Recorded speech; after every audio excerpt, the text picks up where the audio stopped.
राष्ट्रसेविका समितीच्या माजी संचालिका प्रमिलाताई मेढे यांचं वृद्धापकाळानं निधन झालं। 96व्या वर्षी त्यांनी अखेरचा श्वास घेतला।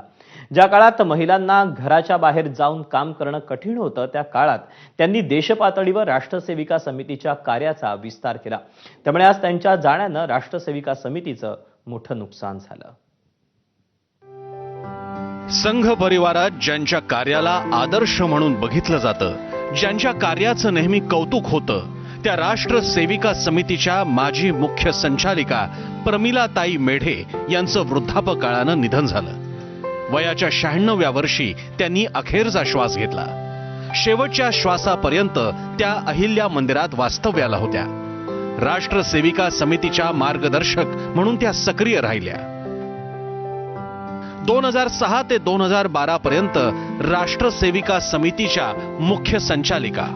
1978 ते 2003 25 वर्ष अखिल भारतीय प्रमुख कार्यवाहिका। 1950 ते 1964 पर्यंत विदर्भ प्रांताच्या काळजीवाहू।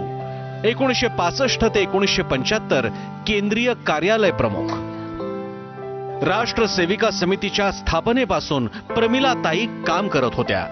ईशान्येकडच्या राज्यातल्या कठीण परिस्थितीतही सर्व प्रकारच्या अडचणी सहन करत त्यांनी आपल्या कार्याची छाप सोडली। सरसंघचालक मोहन भागवत आणि संघाचे इतर सर्व अधिकारी यांनी नागपुरातील अहिल्या मंदिरात प्रमिलाताईंना श्रद्धांजली वाहिली।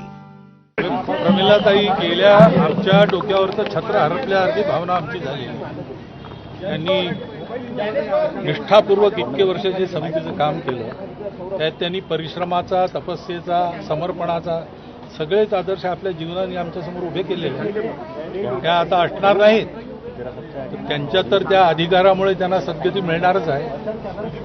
आम्हाला धैर्य मिळो अशीच प्रार्थना आम्ही करतो। बहुत नुकसान हुआ है, क्योंकि वंदनीय प्रमिलाताई जी बहुत सालों तक वंदनीय मौसी जी के साथ रही, उनसे प्रेरणा लेकर काम किया।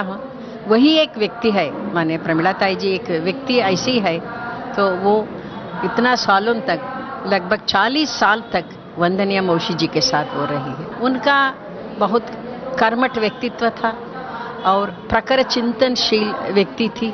उनका मातृत्व भाव आगे हमको नहीं मिलने वाले हैं। मृत्यूनंतर देखील आपल्या देहाचा उपयोग व्हावा यासाठी प्रमिलाताई यांनी आधीच देहदानाचा निर्णय घेतला होता। त्यानुसार उद्या नागपूर एम्स रुग्णालयात हे देहदान पार पडेल। आज प्रमिलाताईंच्या जाण्यानं संघ परिवारात कधीही भरून न निघणारी पोकळी निर्माण झाली आहे। तुषार कोहळे, एबीपी माझा, नागपूर।